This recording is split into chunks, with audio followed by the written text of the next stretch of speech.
골로새서 2장 6절에서 15절 찾으셨으면 저와 한 절씩 교독합니다. 그러므로 너희가 그리스도 예수를 주로 받았으니 그 안에서 행하되 그 안에 우리를 하며 지원을 받아 구원을 받은 대로 그분의 곳에서 감사함을 전치리라. 누가 철학과 헛된 속임수로 너희를 사로잡을까 주의하라. 이것은 사람의 전통과 세상의 초등학문을 따름이요 그리스도를 따름이 아니니라. 너희도 그 안에서 충만하여졌으니 그는 모든 통치자와 권세의 머리시라. 그 안에서 너희가 서로 자면 은혜를 받았으니 또 우리의 몸을 거는 것이요 그리스도의 몸이니라. 너희가 세례로 그리스도와 함께 장사되고 또 죽은 자들 가운데서 그를 일으키신 하나님의 역사를 믿음으로 말미암아 그 안에서 함께 일으키심을 받았느니라. 또 너희가 죄의 고발대로 붙잡았던 너희를 하나님 그와 함께 살리시고 우리의 구원을 아멘.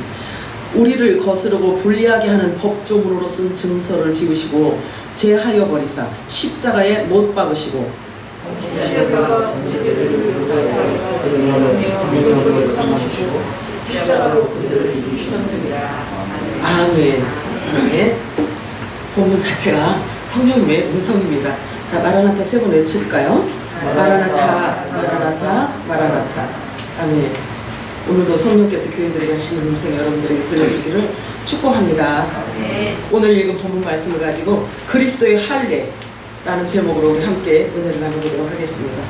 우리가 이 마지막 때 가장 중요하게 여겨야 되는 것이 있다면 그것은 역시 예배입니다.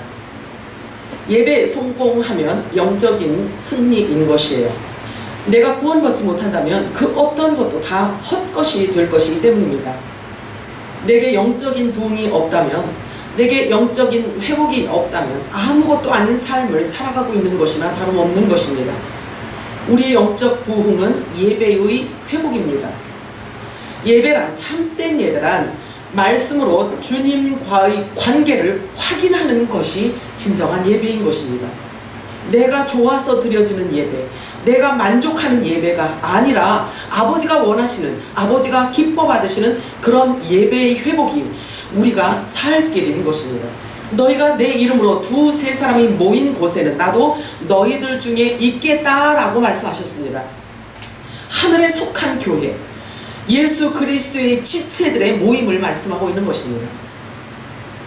그리고 마지막 때는 아버지가 찾으시는 예배를 다음과 같이 설명하고 계세요. 요한복음 4장 23절 24절 읽어볼까요? 시작. 아버지께서 예배하는 자들은 영과 진리로 예배할 것이라 곧 이때라. 아버지께서 자기 이름으로 예배하는 자를 찾으시니라. 하나님이 영이시니 예배하는 자가 영과 진리로 예배하시니라. 아멘. 오직 진리와 성령으로 드려지는 예배를 아버지가 찾으신다고 해요. 그래, 하나님은 하나님의 의, 하나님 나라 완성을 위해서 지금 이 순간도 쉬지 않으시는 그 아버지의 뜻을 우리는 말씀 속에서 깨닫기를 원해요. 하나님이 그걸 원하시는 거예요. 하나님께서 하나님 나라의 완성을 위해서, 하나님 나라의 의를 위하여 하나님의 이미 영원전에 만들어 놓으신 그 섭리를 이루어 가시기 위한 아버지의 그 마음을 말씀 속에서 우리가 깨닫기를 원하는 거예요. 그래서 같은 마음을 품고 바울처럼 이렇게 고백을 해요. 하나님은 나의 동력자다 라는 고백을 하기를 주님은 원하시는 거예요. 즉 하나님의 뜻을 알기를 원하신다는 사실입니다. 마지막 때는 분명히 아버지가 원하시는 예배가 있는데요, 그것은 아는 것을 예배하고 바로 영과 진리로 드려지는 예배라고 말씀하고 있습니다. 오늘 이곳에서 드려지는 예배가 바로 아버지가 찾으시는 그런 예배, 바로 영과 진리로 드려지는 예배가 되어서 이 예배를 통해 아버지가 크신 영광 받으실 줄 믿습니다. 이 시간 저와 여러분에게 그리스도로 옷 입혀주시고 심령이 새롭게 되어져서 열매가 풍성하고 성숙한 그리스도의 지체가 되고 하늘 성전으로 세워지고, 그래서 저와 여러분의 배에서 생수의 강이 넘쳐 흐르게 되기를 주님의 이름으로 축복합니다. 자, 본래 할례의 시작은요, 구약의 율법이 제정되어지기 전에 이미 믿음의 조상 아브라함 때에 시작된 언약의 표징입니다. 할례는 하나님의 일방적인 언약이고 약속이에요.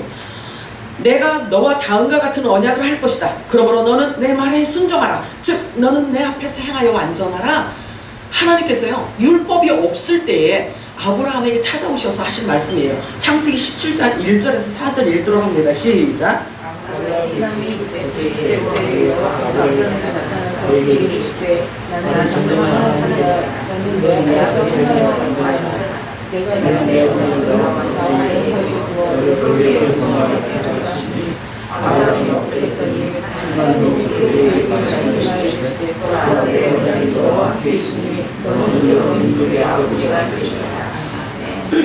여러분들도 이래야 돼요.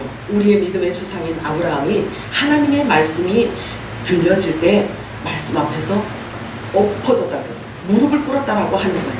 사실은 히브리어 원어에 보면은요, 복이라는 말 자체가 무릎을 꿇다라는 뜻을 말해요. 하나님 앞에서 무릎을 꿇으면 그 말씀이 나를 점령하는 거예요. 그래서 하나님의 말씀이 나를 그렇게 끌어가는 거예요. 이게 복인 거예요. 하나님의 일방적인 약속으로 아브라함과 언약을 체결하십니다. 너는 여러 민족의 아버지가 될 것이다 라고 말씀하십니다. 그러므로 너는 믿음으로 순종하라. 나는 전능한 하나님이라. 내 앞에서 행하여 완전하라. 다시 또 예수님이 하나님께서 말씀하셔요. 할례를 받아라. 할례를 받아라. 내 언약을 내 살에 둘 것이다. 할례가 뭔지 아시죠? 손으로 하는 할례를 아시죠? 이 할례를 하면 하나님께서 내가 너에게 한 언약을 네 살에 둘 것이다. 이 말씀인 거예요. 창세기 17장 13절 14절 읽겠습니다. 시작. 너희 집에서 난 자든지 너희 돈으로 산 자든지 할례를 받아야 하니 이에 내 언약이 너희 살에 있어 영원한 언약이 되리라. 할례를 받지 아니한 남자 곧 그 포피를 내지 아니한 자는 백성 중에서 끊어지리니 그가 내 언약을 배반하였으니 반드시 할례를 받아야 되는 거예요. 구원의 표고예요.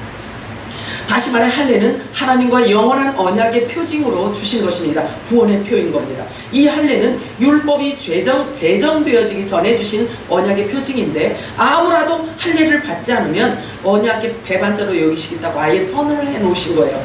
자, 여기 보니까 뭐라고 말씀하시냐면 아브라함에게 그래, 할례를 받아라. 그런데 할례 받을 자가 누구냐면 내 집에서 난 자든지 네가 돈으로 주고 산 자든지. 자, 이렇게 되면 분리가 되어지죠. 제가 그동안에 쭉 말씀해왔던 종과 시민과 아들을 말하고 있는 거예요. 그러나 모두 할례를 받아야 되는 거예요. 이게 생명책에 기록된 자들에게 하시는 말씀인 거예요. 아브라함과 언약한 것은 할례를 통해서 영원한 언약을 체결하시는 것인데 여기에서 아브라함에게 할례를 받으라는 말씀은 첫 언약도 아니고 새 언약 율법도 복음도 아니에요. 물론 영적인 의미로 보면 그 모형이 새 언약이라고 보면 돼요. 이 할례가. 그러나 성경 전체를 놓고 보았을 때는 이 모형이 새 언약이지만 새 언약은 누구로부터 주어지냐면 예수님이 오셔야지만 그 새 언약이 주어지는 거예요. 그렇기 때문에 이 아브라함이 그림자요. 그지? 그런데 그림자임에도 불구하고 생명책에 기록되어져 있는 영의 아버지, 영의 생명이라는 것을 표현하고 있는 거예요. 이 할례는. 하나님께서 일방적으로 말씀을 하십니다. 나는 내 몸에서 낳을 이삭과 약속을 세울 거다.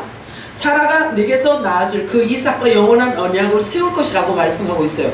전부 다 하나님의 일방적인 약속이에요. 자, 본래 하나님께서 아브라함에게 나타나신 것은 창세기 12장부터 등장을 하십니다.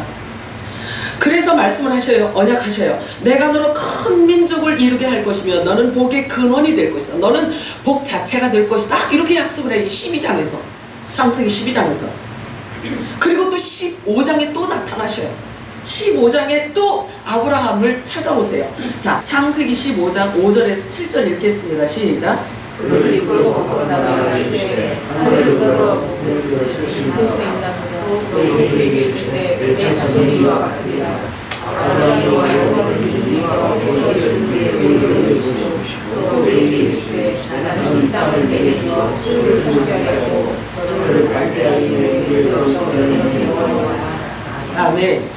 12장에서 찾아오신 하나님은, 예수님은 아브라함을 믿음의 조상으로 세우시고 15장에 찾아오신 이 예수님은 뭘 의미하냐면 빛의 아들들, 하나님 품속에 있던 예수 그리스도 안에 있던 이 생명들을 드러내시겠다라는 약속이에요. 이 별들을, 그거 빛의 아들들을 말하고 있는 거예요.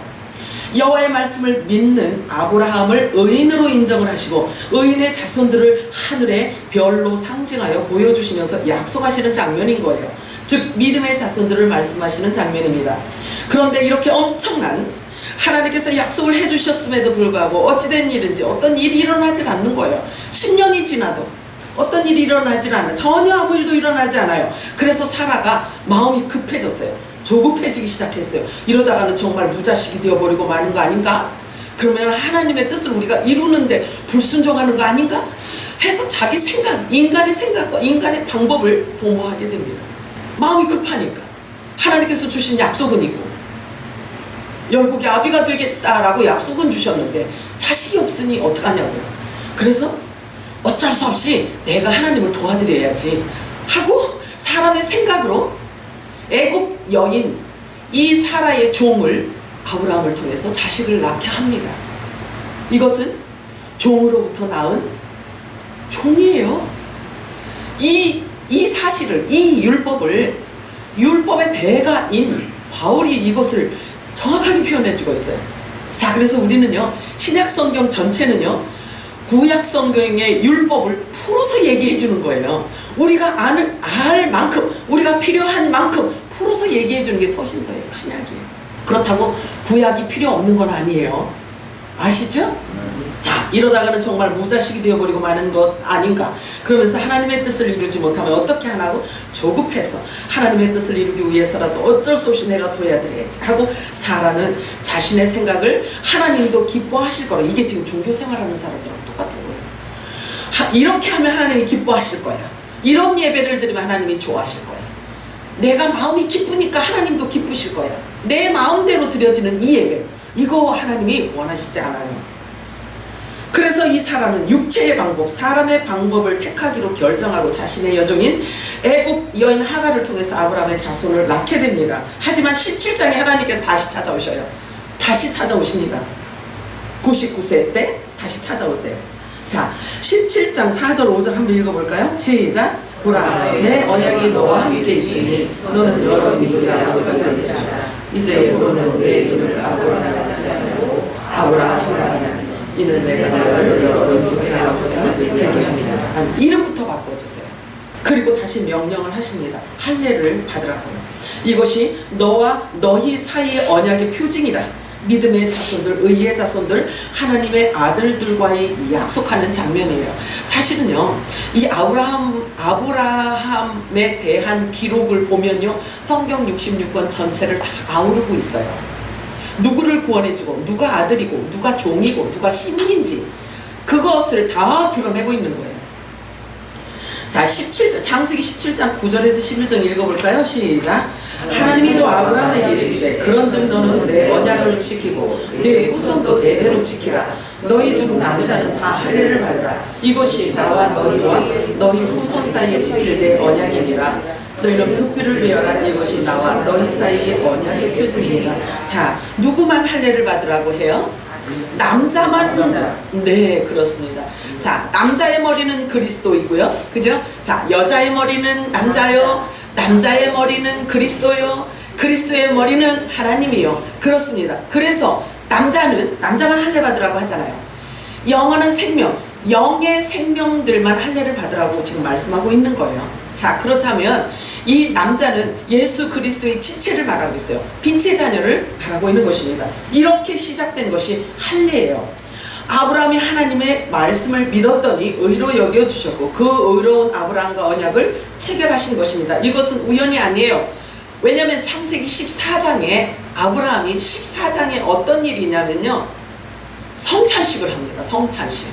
예수님께서 제자들과 성찬식을 하실 때 떡을 주시면서 그러잖아요. 이것은 내 몸이니 먹어라. 이것은 내 피니 받아 마셔라. 이것을 먹는 자들은 그 안에 영생이 있다. 이러잖아요. 그치? 그런데 아브라함도요, 율법이 제정되어지기 전인데도 불구하고 성찬식을 해요. 성찬식을 14장에서 보면, 창세기 14장에서 보면은요, 예수님이 살레만 멜기세덱인 이 떡과 포도주를 가지고 아브라함에게 축복한 뒤에 이렇게 일어나는 일들이에요. 이 모든 것들이. 그래서 아브라함은 지극히 높으신 하나님의 제사장으로부터 이미 떡과 포도주로 성찬을 띈 뒤에요. 자, 그런데 아브라함 때 오신 예수님은 첫 언약 율법을 제정하러 오신 것도 아니고요, 새 언약 복음을 주러 오신 분도 아니에요. 그럼 왜 오셨지? 예수 그리스도 안에 있는 그 영의 생명, 그 좋은 씨, 그들을 위해서 믿음의 조상 아브라함을 세우기 위해서 오신 거예요. 그렇게 시작이 되는 거예요. 그래서 믿음의 조상 아브라함을 세우기 위해서 오신 분이 샬렘 왕 멜기세덱인 거예요. 예수님이세요, 예수님. 자, 14장 18절 19절 읽겠습니다. 시작. 살렘 왕 멜기세덱이 떡과 포도주를 가지고 나왔으니 그는 지극히 높으신 하나님의 제사장이었더라. 그가 아브라함에게 축복하여 가로되 천지의 주제시오 지극히 높으신 하나님이여 아브라함에게 복을 주옵소서. 이렇게 성찬을 한 뒤에 이삭을 약속받는 거예요. 하나님께서 멜기세덱 살렘 왕으로 오셔서 아브라함에게 떡과 포도주 성찬식을 행하시고 내 후손들을 영생으로 구원해 주겠다라고 약속을 하시는 것입니다. 그때 오신 예수님은 첫 언약도 아니고 새 언약을 체결하러 오신 분도 아니에요. 믿음의 조상을 이 땅에 세우기 위해서 오신 거예요. 그리고 일들을 차근차근히 행해 나가시는 것입니다. 왜 믿음의 조상이 필요한지 아시겠죠? 왜 믿음의 조상이 필요하냐면 하나님의 의를 이루기 위해서 하나님 품속에 있던 예수 그리스도 안에 있던 그 생명을 드러내기 위해서 그런 거예요. 그래서 보이지 않는 하나님이 보이는 하나님으로 오셔서 보이지 않는 하나님 나라를 보이는 하나님 나라로 형성하기 위해서 믿음의 조상을 세우러 오신 거예요. 지금은 이해가 안 가도요, 이 기둥을 딱 갖고 성경을 읽으시면요 풀려요. 믿으시기 바래요. 자, 그래서 영원전 하나님 안에 있던 그 의를 이루시기 위해서 무엇을 이루기 위해서냐면 하나님 나라 완성을 위해서 24 보좌에 앉힐 자들, 아들들과 종들을 하나님께서 세우시기 위해서 믿음의 조상을 세우려고 오신 거예요. 그래야 하나님 나라가 완성이 되니까. 하나님의 생명책에 기록된 자들을 추수해서 올리시기 위해서 예수님께서 오셨던 것입니다. 그래서 아들을 추수하시고 아들을 세우실 것이고 종도 세우실 것이고 그래서 시민들을 세우기 위해서 오신 것입니다. 이렇게 생명책에 기록된 자 중에는요, 생명책에 기록되어졌어. 종도 사실은 생명책에 기록된 자들입니다. 기억하시기 바라요. 그런데 이 기록된 자들 중에는 두 부류가 있어요. 예수님 안에 있던 좋은 씨, 영의 생명인 예수님과 같은 본질을 가진 지체들도 있고 종들도 있어요. 혼의 생명인 종들도 있단 말이에요. 자, 그런데 영의 생명인 이 하나님의 아들들은요, 약속되어진 자들은요, 영원한 생명의 존재들이에요. 예수님과 같은 본질을 갖고 있는 자들. 그래서 하나님 나라의 상속자로 예수님은 맏아들인데 차자로 양자의 영으로 주기로 약속된 자들을 말해요. 영의 생명입니다, 그들이. 그래서 양자의 영을 받은 자, 즉 그리스도의 영을 받은 자들을 말하고 있는데요, 그들은 일컬어 그리스도의 지체라고 말해요. 그리고 성경은 하늘에서 난 자들이라고 말해요. 하늘로 난 자들이라고 말하고 있는 거예요. 그게 지금 저와 여러분이라고요. 아멘. 자, 이들은 하늘에서 났기 때문에 하늘 보좌의 영광을 받을 자들인 거예요. 하나님의 보좌 우편에 앉을 자들인 거예요. 사도들과 연합되어져 있는 보좌 우편에 앉을 자들인 거예요. 이들은 자기를 부인하고 육신을 입고 있을 때에, 육체를 입고 있는 동안에 이들의 삶은 어떤 삶이냐면 자기를 부인하고 자기 십자가를 지고 예수님만 따르던 자들이에요. 그래서 육을 벗은 자들을 말하고 있어요. 천국 가려면요, 이 육신으로 못 가요. 이 육체를 벗어야 되는 거예요. 벗는 방법 아시죠? 자기를 부인하고 자기 십자가를 진다는 것은 인간의 힘으로 되어지는 것이 아니에요. 예수님과 한 몸, 한 지체가 아니면 불가능해요. 그래서 그리스도와 함께 십자가에 못 박혔다라는 말은 바로 예수 그리스도의 할례를 받은 자를 말하고 있어요. 오늘 본문 말씀처럼. 그리스도의 할례가, 즉 새 언약, 그리스도 할례가 뭐냐면요, 예수 그리스도가 가지고 오신 새 언약의 말씀을 마음에 도장 찍는 걸 말하는 거예요. 그 새 언약은 예수님이 오셔야 주어지는 것이기 때문에 아브라함 때는 그게 아닌 거예요.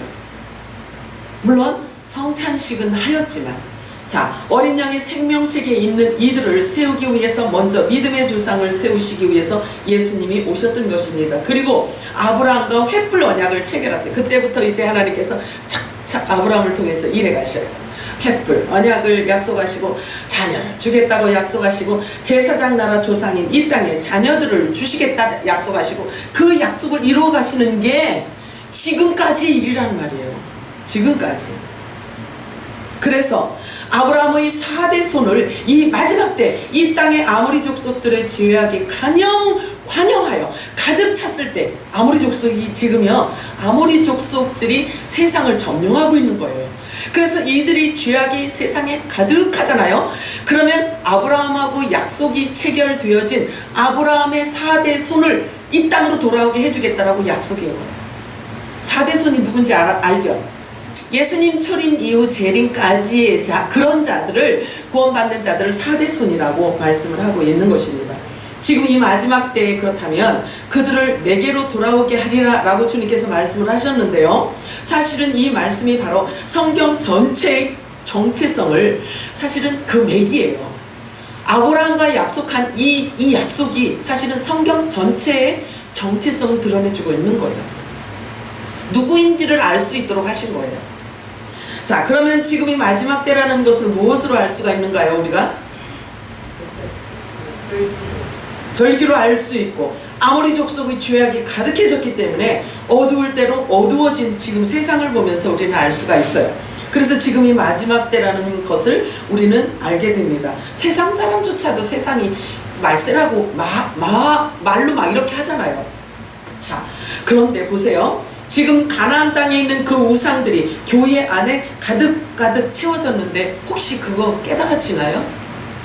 이것을 일컬어 아모리 족속의 죄악이 관영했다라고 말해요. 성경적인 용어예요, 그게. 그래서 가나안 땅에 있는 우상들이 교회 안에 가득 차서 가득 찬 거예요. 가득 차서 교회 안에 무엇을 중심으로 해서 돌아가냐면 만몬심으로 돌아가고 있는 거예요. 창세기 15장 16절에 보면은 내 자손은 4대 만에 이 땅으로 돌아오리니 이는 아모리 족속의 죄악이 아직 가득하지 아니함이니라. 가득 찰 때까지 주님은 기회를 주시고, 하나님의 아들들에게는 더 아름답게, 거룩한 자는 더 거룩하게 되고 깨끗한 자는 더 깨끗하게 만들어주시는 지금 기회예요. 지금 성경은 그것을 너무도 정확하게 말하고 있어요. 모든 성경은 다 그것을 이야기하고 있어요. 모든 사람을 죄와 사망 아래 두었기 때문에 그렇게 되어질 수밖에 없어요. 그것은 지극히 자연스러운 현상인 거예요. 빛이 임하지 않으면, 진리의 성령이 임하지 않으면, 아들의 영이 임하지 않으면 어둠 안에 놓여져 있기 때문에 성경이 그걸 기록하고 있거든요. 모든 사람을 어둠 안에 이미 놓았다고 말씀하신단 말이에요. 그러면 어둠 안에 있으면 먼지를 볼 수가 있나요? 없나요? 뭘 볼 수가 없어요. 빛이 임하기 전에는 어떤 것도 분별할 수가 없어요. 분별할 수가 없어요. 그래서 하나님께서 성경에 예수님께서 뭐라고 말씀하시면, 나는 사람들의 빛이다 이렇게 말씀하세요. 그러면 예수 그리스도하고 지체를 이룬, 예수 그리스도와 한 몸을 이룬 그들에게 빛으로 오셨기 때문에 그 유전자 있는 자들에게만 아들의 영이 간다 이 얘기예요. 그럼 어둠을 깨달을 수 있는 것도 빛의 아들들이 알 수 있는 거예요. 그러면 혼의 생명들은요, 아무리 어두워도 몰라요. 몰라. 말해줘도 몰라요. 그래서 예수님이 말씀하시는, 그들은 그게 성경에 예언되어져 있기 때문이라고 그렇게 말씀하세요. 눈으로 보아도 모르고 성경을 통달해서 달달 다 외워도 빛을 발견을 못하고 말을 해도 못 알아들어요. 왜? 그렇게 하나님이 하셨대요. 그렇게 하셨대요. 성경을 보세요. 성경을 보면요, 얼마나 막 이렇게 감춰 놓으셨는지에 대해서 알아진다. 여기 가서는 똑같은 말인데도 어디 가서는요, 거기에 뭐 하나를 표현을 하나 더 하셔서 그걸 이렇게 덮어 놓으세요. 또 어디 가서는 또 덮어 놓으세요.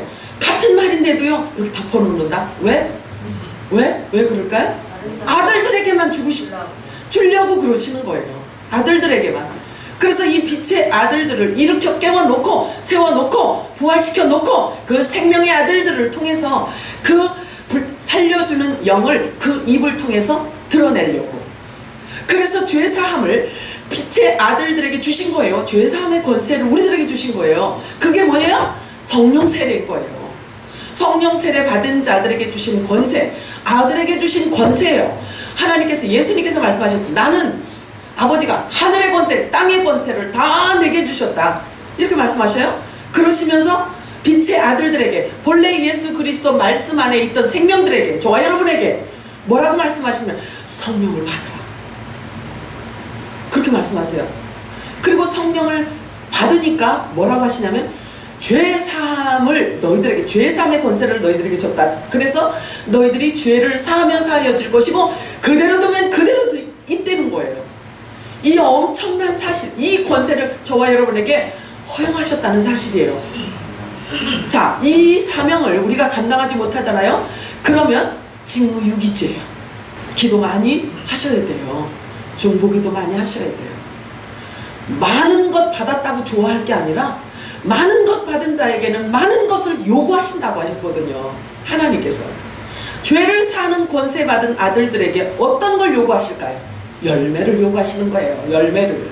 자, 이스라엘 백성이 금송아지 만들어 놓고 뛰놀며 소리 질렀던 것처럼 지금도 그와 똑같은 현상을 지금 말하고 있는 거예요. 지금 교회 안에 물질 만능주의로 물질을 섬기는 이것이 가나안 땅에 있는 우상이 들어온 거예요. 이스라엘 백성들이 금송아지 섬기는 것이나 물질을 섬기는 것이나 동일하게 하나님은 보고 계세요. 입으로는 예수는 하지만 그 안에는 금송아지로 가득 차 있다는 거죠. 예수를 모른다는 거예요. 다른 말로 다시 표현해서 예수님을 모른다는 거예요. 그런데 이제 마지막 때는 하나님께서 뭘 요구하신다 그랬어요? 아는 것을 갖고 예배하는 자를 찾으신다고 그랬잖아요.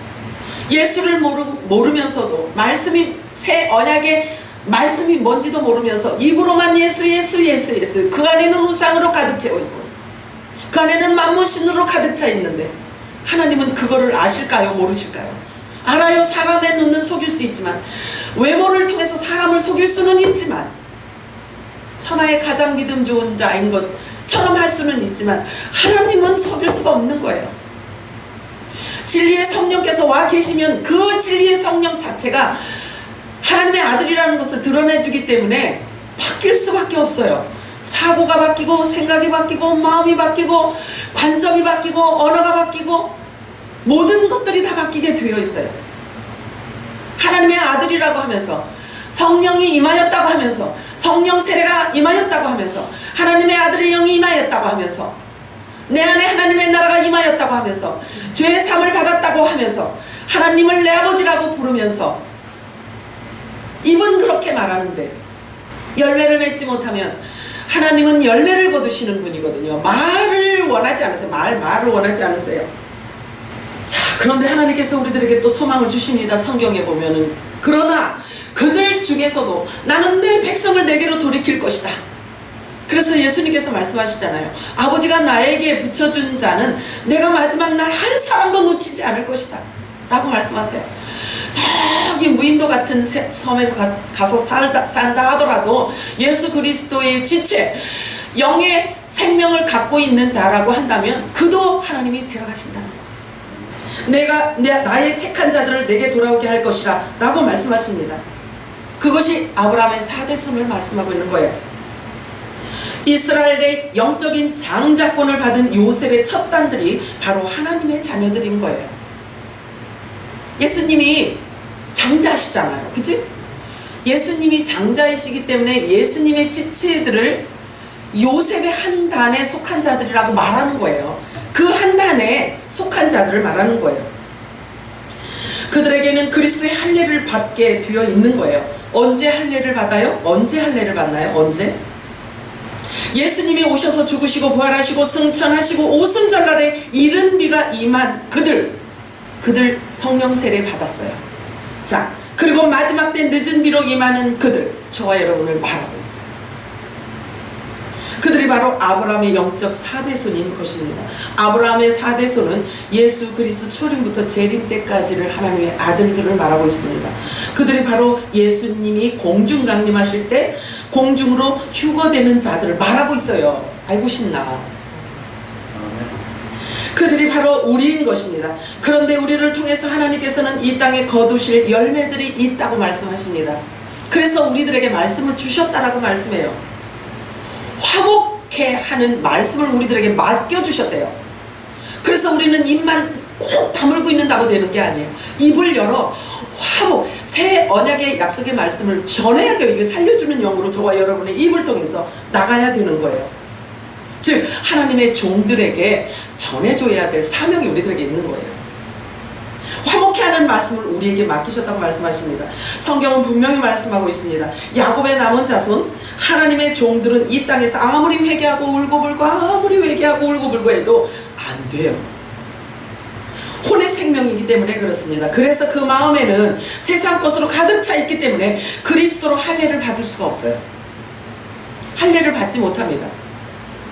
사실은 그런데도 불구하고 하나님의 종들은요 그걸 몰라요. 그 느낌이 좋다는 거지. 그냥 계속 좋다는 거예요. 그래서 그들에게는 하나님께서 반드시 불지향이 있어요. 휴거되지 않으면 불지향에 집어 들어가는 하나님이 넣습니다. 그리고 구원하셔요. 구원은 해주시는데 불 속에 집어넣어서 건져내세요.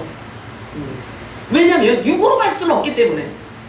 여기 그리스도로 할례를 받지 않았으니 어떻게 공중으로 들림받아 올라갈 수는 없고 구원은 해줘야 되겠고 생명책의 이름은 기록되어졌고 어떡하냐고. 그러니까 불심판이 있게 되는 거예요. 그래서 불못불에 들어가서 껍데기를 완전히 벗겨져야지만 되는 거예요. 그러시기 전에 얼른 벗어야 돼. 얼른 벗어야 돼.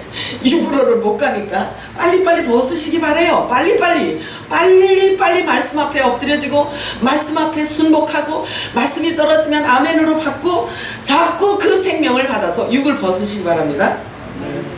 아이고 순교하는 것도 괜찮죠. 안 그래요. 이렇게 편한 상태에도 하나님을 섬기는데 이렇게 힘든데 어떡하려고. 자, 그들은 반드시 예수의 피로 씻겨져서 정결의 표를 받아야 돼요. 구원의 표를 이마에 붙이고 나와야 되는 거예요. 그 불 가운데서, 불묵불 가운데서요, 정결의 표, 구원의 표를 이마에 붙이고 나와야 돼요. 그렇다고 종이에다가 여기 거룩, 성결 이렇게 종이에 써붙이고 이마에 써붙이는 게 아니에요. 이마, 머리, 이것은 뭘 얘기하냐면 생각이 혼의 생명을 갖고 있기 때문에 혼의 생각이 육의 생각으로 가득 차 있는 이 머리를 청소시키는 거예요. 교정시키는 거예요. 말씀으로. 그래서 생각과 머리를 정결하게 해준다라는 뜻인 것입니다. 그래서 예수는 믿는데 생각에는 더러운 것들로 가득 차 있기 때문에 이러한 것들로는 불로 태워져야지만 되는 거예요. 그래서 바울이 고백이 있습니다. 성령을 받고 나니까 자기 안에 있는 죄가 보이더란 얘기죠. 자, 성령을 받아도요, 처음에는 그렇게 막 한순간에 예수님처럼 그렇게 신령한 몸으로 되지가 않아요. 성령이 임한, 성령 세례를 받아도. 바울이 고백을 보면은 알게 되거든요. 성령 세례를 받기 전에는 죄가 죄인 줄을 몰라요. 어둠에 있을 때는요, 뭐가 뭔지 전혀 몰라요. 자, 법이 있어야 죄가 죄로 드러나잖아요. 그죠? 그래서 빛이 비추어질 때, 진리의 성령이 우리 안에 임해질 때 내 안에 어떤 죄가 있는지가 보여지는 거예요. 그래서 탄식하는 거예요. 오라 나는 곤고한 자로다. 고백을 합니다. 자, 믿음의 대가라 할지라도 바울은 이런 탄식을 쏟아냅니다. 로마서 7장 18절과 21절 읽어볼까요? 시작. 그래서 내 육신에 상한 것이 더하지 아니하는 줄 알았니 남은 내 육신은 선행한 것은 없노라. 그러므로 내가 한국어를 깨달으니 곧 선행하기 원하는 나에게 알게 돼 있으셨습니다. 그래요. 성령이 임하여도 이런 일들을 겪어요. 아, 안 되는구나. 내 힘으로 안 되는구나. 그러니까 애통하며 무릎을 꿇는 거죠. 그죠? 그래서 그 산상팔복에 보면은 애통하는 자는 복이 있나니 천국이 그의 것이라 이렇게 말하잖아요. 무엇 가지고 애통해요? 말씀대로 순종하지 못하는 나를, 내 심령을 하나님 앞에 토해내는 거예요.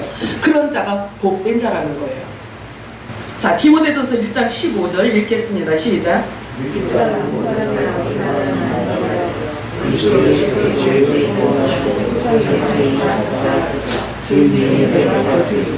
그래요. 아유, 빛이 비춰지니까 이런 것들이 보인단 말이에요. 자, 로마서 7장 24절은 이렇게 고백합니다. 시작.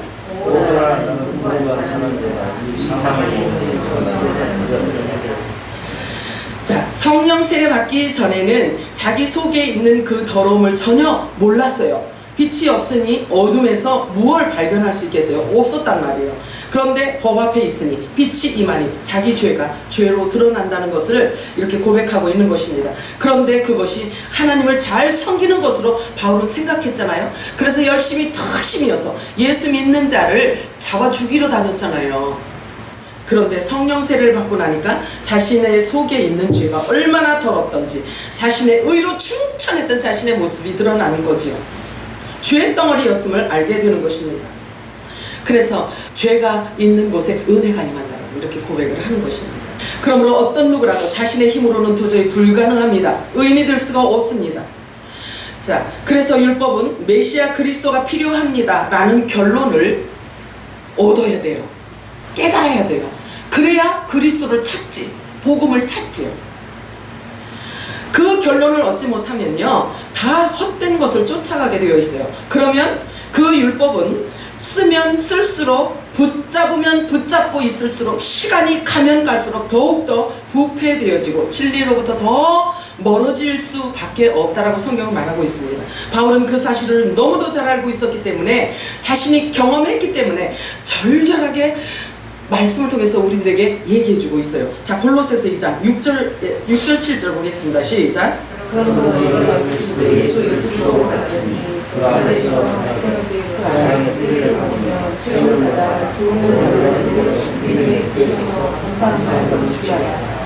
아멘. 자, 주라는 것은 그 말씀을 얘기해요. 그리스도 말씀을 말하고 있어요. 새 언약의 말씀을 말하고 있습니다. 그래서 너희는 예수 그리스도를 주로 받았으니, 그리스도 새 언약을 너희들이 받았으니, 말씀을 받았으니 너희가 그 말씀 안에서 행하여라.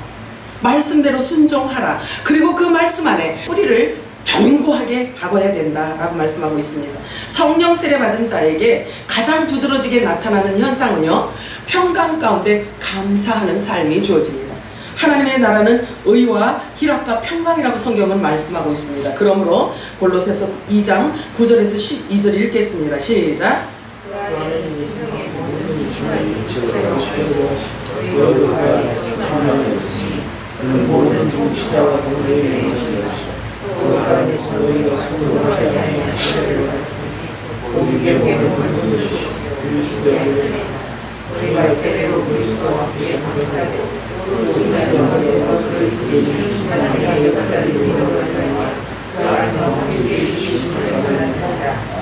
아멘, 아멘.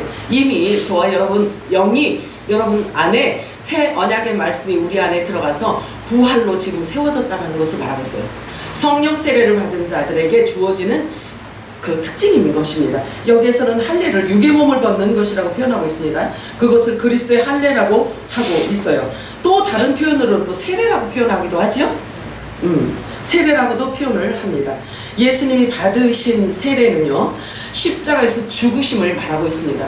내가 받을 세례가 있다 이렇게 말씀하셨는데, 그것은 십자가에서 죽음을 말씀하고 있는 것입니다. 그래서 마가복음 10장 38절에 너희는 너희가 구해야 하는 것을, 이게 무슨 얘기냐면요, 그 누구지요? 그게 요한의 어머니가 예수님에게 와서 우리 아들이 둘이 있는데, 그죠? 요한과 야고보 아들이 둘이 있는데 예수님 나아가시면 우리 아들을 하나는 오른편에 하나는 왼편에 앉혀주세요. 이 이야기를 했어요. 이 이야기를 하니까, 자 그러면 왼편이고 오른편이고 이것을 이 요한의 어머니가 알았어요, 몰랐어요? 몰랐어. 예수님이 얼마나 곤란하셨을까. 다 우측에 앉혀야 되는데, 그지? 그래서 예수님이 말씀하시는 거 이렇게 말씀하시죠. 너희는 너희가 구해야 할 것을 모르고 있구나. 내가 마시는 잔을 너희들이 마실 수 있겠니? 이렇게 질문하셔요. 내가 받는 세례를 너희가 받을 수 있겠니? 이렇게 말해요. 그 뭔지도 모르고 제자들은 네 받을 수 있어요 이렇게 말씀해요. 제자들이 이렇게 이야기를 해요. 그랬더니 예수님께서 말씀해요. 뭔지도 모르고 대답을 하지만 그러나 예수님은 또 아셔요. 내가 오셨으니까 성령 세례를 얘들이 받으면 내 뒤를 따라와서 내가 마신 이 잔을 저들도 마실 줄 순교할 것을 예수님 아신 거예요. 아시고 그 어떻게 죽을지를 알고 계십니다. 자, 그래서 그래요. 그렇게 말씀하신데 예수님이 그래? 그럼 좋다. 그런데 너희들이 하나님 나라에 와서 오른쪽에 앉히고 왼쪽에 앉히고 이러는 것은 내가 하는 게 아니라 아버지가 알아서 하셔. 이렇게 말해요. 그래서 잘 넘어갔어요. 참 우리 예수님이 답변하실 때 보면 너무너무 지혜로우셔요. 저와 여러분요 이런 것도요 배워야 돼요. 진짜 배워야 돼요. 성경 갖고 배워요. 모든 이 세상에 일어나는 모든 문제의 해결의 답은 성경에 있어요. 우리가 어떻게 반응을 해야 되는지, 어떻게 답변을 해야 되는지, 어떤 생각으로 살아가야 되는지가 성경이 다 있다. 이게 우리의 삶의 길라잡이거든요. 아들이 어떻게 이 세상을 이기고 살아야 되는지에 대한 답이 이 안에 다 들어있단 말이에요. 아시겠죠? 그래서 거룩하신 분에 의해서 기름 부음을 받아서 여러분들에게는 스승이 필요 없고 여러분들에게는 지도자가 필요 없고 성경을 통해서 진리의 성령이 여러분들에게 지도자가 되고 여러분들에게 선생이 되어서 하나님의 깊은 것이라도 통달하실 수 있는 그런 깨달음, 그런 지략, 모략, 재능 이런 영이 7영이 여러분들에게 넘쳐 흐르기를 주님의 이름으로 축복합니다. 아멘. 그리스도를 따른다는 것은 오직 말씀을 따르는 것을 말하고 있습니다. 그리스도는 죽으시고 부활하셔서 승천하신 그 새로운 길을 우리를 위해서 열어놓으셨어요. 우리를 위해서 열어놓으셨는데 그 새 언약을 우리들에게 마음껏 뿌려놓고 부활해서 가신 그 길로 우리 보고 오라고 그 길을 새 길, 그 생명의 길을 열어놓으신 거예요. 예수님께서 오시지 않았으면 그 길은 안 열려요. 열릴 수가 없죠. 자, 그런데 첫 언약을 받은 이스라엘 백성들은 이 율법을 버려버렸어요. 그런데 어떻게 버렸는지에 대해서 이렇게 표현하고 있어요. 에스겔서 14장 4절 5절 읽어볼까요? 시작. 그런즉 너는 그들에게 말하리라. 나는 주 여호와라 말하라. 이스라엘 족속 중에 그 우상을 마음에 주의 그들을 자기에게 두고 선지자에게 하는 모든 자에게 나의 여호와가 그 우상의 수레로 보고 이는 이스라엘 족속이 다 우상으로 말미암아 나를 떠나갔으므로 내가 그들이 마음으로 그들을 잡으려. 뭘로 하나님을 배반했다고요? 우상. 자, 그러면 우상이 뭘까요? 저기 산에 올라갔어요. 그 돌 부처한테 이렇게 비는 거라고 생각하시나요? 바울이 우리들에게 이렇게 얘기해주고 있어요. 네 안에 있는 그 탐심이 우상이다 이래요. 내 육을 위한 욕심, 탐심은 우상이라고 하는 거예요. 이 배반하였다는 뜻은 전적으로 언약을 무효하였다라는 뜻입니다. 그러므로 하나님과는 전혀 아무런 관련이 없는 관계가 되어버렸다라고 말하는 거예요. 그러므로 반드시 할례를 행해야 되는데 이들은 이미 우상으로 인하여서 하나님을 배반한 상태란 말이에요. 그렇다라고 한다면 이건 어느 말씀하고 연결이 되냐면 무화과 나무를 예수님께서 저주하셔서 영원히 죽었어요. 영원히 죽었어요. 그래서 그들은 첫 언약을 받은 자들임에도 불구하고 하나님의 종이 되어버린 거예요. 자, 그런데 그 잎을, 무화과나무 잎을 누구에 의해서 그 무화과나무 잎이 생성되냐면 하나님의 아들들, 빛의 아들들에 의해서 그 잎이 생성되는 거예요. 자, 사라의 마음이 조급해졌지요? 사라가 90세가 넘어고 폐병이 왔으니 자, 마음이 조급해져서 자신의 여종 애굽 여인을 통해서 아브라함의 자손을 낳게 하셨어요. 낳게 했어요. 그런데 그 이름을 이스마엘이라고 합니다. 그런데 첫 언약은 이렇게 인간의 방법으로 시작이 됩니다. 첫 언약은 이렇게 인간의 방법으로 시작이 되었고 이것을 바울은요 첫 언약 율법으로 설명해 주고 있어요. 율법으로. 그래서 바울의 서신서를 잘 여러분들이 있잖아요. 묵상하고 바울 서신을 잘 읽잖아요. 그러면 공짜로 율법을 다 캐치할 수 있어요. 자, 갈라디아서 4장 22절에서 26절 읽어볼까요? 시작. 이것은 아브라함이 하나님의 종에게서 하나님 자에 있는 여자에게 살았다. 너희에게 존재를 하고 저희에게 충분한 소망을 이것을 이루어져야 도와주고 하나는 신실에서 도를 나누는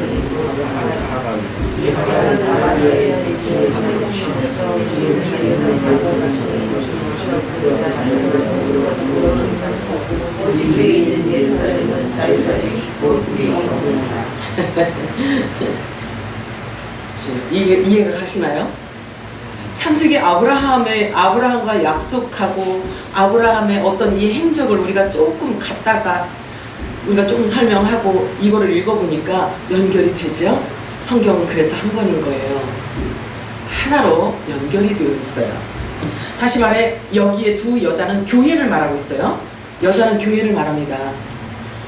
땅에 속한 교회, 즉 여종을 의미하는 하갈과 하늘에 속한 교회를 상징하는 자유자, 즉 새 언약의 중보자인 예수 그리스도를 상징하는 약속의 자녀인 이삭을 통해서 언약을 하셨기 때문에 육체로 낳은 자를 율법으로 상징을 하고 있어요, 바울은. 그래서 이스마엘과 새 언약의 중보자인 예수 그리스도를 상징하는 이삭을 바울이 설명하고 있는 장면인 거예요. 구약으로부터 시작된 이 한 해는 하나님의 영원한 언약의 표징으로서 백성들과의 약속을 체결화한 표시입니다. 그런데 첫 언약인 율법을 받은 이스라엘은 우상으로 말미암아 하나님을 배반하게 되었고, 그래서 첫 언약은 폐해졌어요. 그래서 다시 새 언약이 필요하였고, 하나님께서는 새 언약을 주겠다고 약속을 하셨어요. 그래서 하나님께서 하늘로부터 새 언약을 갖고 직접 내려오셨어요. 이번에는 하나님이 직접 갖고 내려오셨어요. 그게 바로 예수님이 새 언약의 중보자로 오신 사실입니다. 히브리서 9장 15절은 이렇게 말하고 있어요. 시작. 이로 말미암아 그는 새 언약의 중보자시니 이는 첫 언약 때에 범한 죄에서 속량하려고 주사 부르심을 입은 자로 하여금 영원한 기업의 약속을 얻게 하려 하십니다. 할렐루야. 예수 그리스도께서 새 언약의 중보자로 오셔서 그 입을 통해서 모든 생명의 영생이 되는 부활의 말씀을 계속 쏟아내셨어요. 그래서 늦은 비 성령이 임한 자들은요, 그 말씀을 먹으면 말씀이 육신이 되는 거예요. 그 영이 육신이 되는 거예요. 자, 히브리서 12장 24절 읽겠습니다. 시작. 새 언약의 중보자이신 예수와 및 아벨의 피보다 더 나은 것을 말하는 뿌린 피니라. 뿌린 피라고 말씀하고 있죠. 자, 그래서 우리 지금 몸에다가, 그러면 우리 몸에다가 막 무슨 피를, 예수님도 안 계신데 예수님 피를 어디서 나서 몸에 뿌려? 그죠? 이게 영이야. 영으로 하신 말씀이기 때문에 우리는 영으로 이것을 해석을 할 수 있어야 되는 거예요. 이 뿌린 피를 일컬어 계시록은 뭐라고 말씀하시냐면, 계시록 19장 13절은 설명을 하세요. 같이 읽겠습니다. 또 그가 피 뿌린 옷을 입었는데 그 이름은 하나님의 말씀이라 칭하더라. 아멘. 새 언약의 말씀을 말하고 있어요. 이 피 뿌린 옷은 말씀이라고 하는데요, 바로 예수 그리스도께서 오셔서 주신 새 언약의 말씀을 뜻하는 것입니다. 새 언약의 말씀이 바로 영생이고 부활이고 생명인 거예요. 믿으셔야 돼요. 말씀 없이는 아무것도 안 돼요. 자, 그렇기 때문에 이 새 언약의 말씀이 부활의 결정체인 거예요. 이 새 언약의 말씀이. 그래서 예수님께서 오셔서 공생의 동안에 하신 모든 말씀은 전부 다 비유나 또 비유로 하신 말씀이나 예수님께서 행하신 모든 기적이나 이 모든 것들은 다요, 부활과 연결되어 있어요. 새 언약의 약속의 말씀은 부활의 메시지예요. 부활 복음인 거예요. 그래서 이 부활의 결정체인 새 언약의 말씀은 죽은 자를 다시 살리시는 역사가 나타납니다. 그리고 그 말씀은 사람을 거룩하고 깨끗하고 점도 없고 흠도 없고 사람의 영과 혼과 육을 거룩하게 하시는 역할을 하십니다. 그래서 어린 양 예수 그리스도의 피가 뿌려진 옷, 영원한 복음을 말씀하고 있는 것입니다. 아멘이죠? 자, 그래요. 이 피 뿌린 옷은 어둠에 있는 자를 끌어내준단 말이에요. 그리고 죄 있는 자를 죄 없게 해준단 말이에요. 죄에 눌린 자를 거기로부터 자유케 해준단 말이에요. 모든 종교 영으로 이렇게 막 목살이 꽉 매여 쪼여 있던 이것을 풀어준단 말이에요. 그래서 예수님 말씀하시잖아요. 너희가 진리를 알면 그 진리가, 그 새 언약의 말씀이 너희를 자유케 할 거야, 이 얘기란 말이에요. 그래서 이 새 언약을 받은 저와 여러분이 하나님의 종들에게 자꾸 이 얘기를 해줘야 그들이 그 종살이에서 나올 수가 있는 거예요. 이 피 뿌린 옷 영원한 복음의 말씀은 무덤에 있는 자들도 일으켜요. 나사렛에 나오라면 나와요. 이 피 뿌린 옷 영원한 복음은 사람의 영과 혼과 육 골수까지 온전히 쪼개서 수술시켜서 사람을 완전한 자, 온전한 대로 가게 하십니다. 사람을 완전하고 거룩한 자로 만들어 버리십니다. 하늘에 속한 자임을 증명하여 주시기도 합니다. 성령의 열매를 맺도록 하여 주십니다. 신령체로 만들어 가시는 것입니다. 그러기 위해서는 반드시 조건이 있는데 성령으로 세례를 받아야 한다는 사실입니다. 그것을 그리스도의 할례라고 말합니다. 그것을 일컬어 육을 벗는다라고 말하는 것입니다.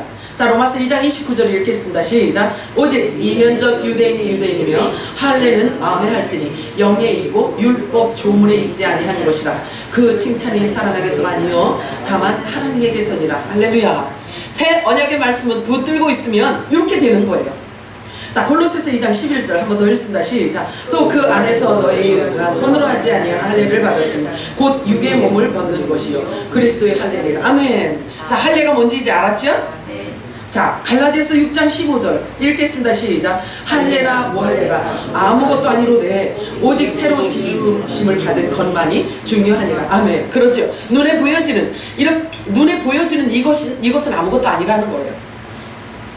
오직 진리의 성령이 오셔서 성령 세례를 받아서 하늘로부터 다시 나음을 입고 복음으로 다시 태어나고 새로운 피조물이 되어진 이것이 중요하다라는 거죠. 그러므로 너희가 그리스도 예수를 주로 진리로 새 언약의 말씀을 너희들이 받았으니 그 안에서 행하여라. 그 안에 뿌리를 박으며 세움을 받아서 너희가 교훈을 받은 대로 믿음에 굳게 서서 감사함을 넘치도록 하여라. 그 안에는 신성의 모든 충만이 채워져 있느니라. 아멘이죠? 아멘. 너희가 손으로 하지 아니한 할례를 받았으니 곧 육의 몸을 벗는 것이요 그리스도의 할례니라. 아멘. 새 언약이 저와 여러분 안에 우리 신비에 새겨지면요 그리스도로 할례를 받게 된 거예요. 육을 벗는 거예요.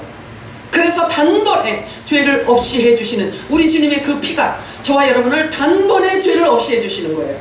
그래서 예수님을 몰랐을 때, 말씀을 몰랐을 때, 진리를 몰랐을 때, 죄와 사망의 법에서 우리가 종처럼 살았을 때 우리가 저지른 그 실수, 실험, 그 불법, 불의, 그것을 한순간에 주님께서 영원히 단번에 없애주신다고 하셨어요. 그리고 영원히 기억하시지 않는다고 그랬어요. 지금부터 우리가 할 것은 뭐냐면 말씀에 순종하여 하나님이 원하시는 아름다운 열매로 하나님 앞에 올려드리는 거예요. 입술의 찬양의 열매, 입술의 감사의 열매.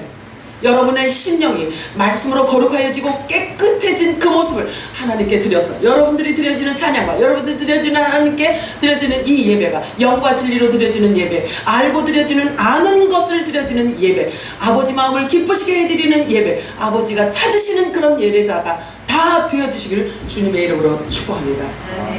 전능하신 하나님 고맙습니다.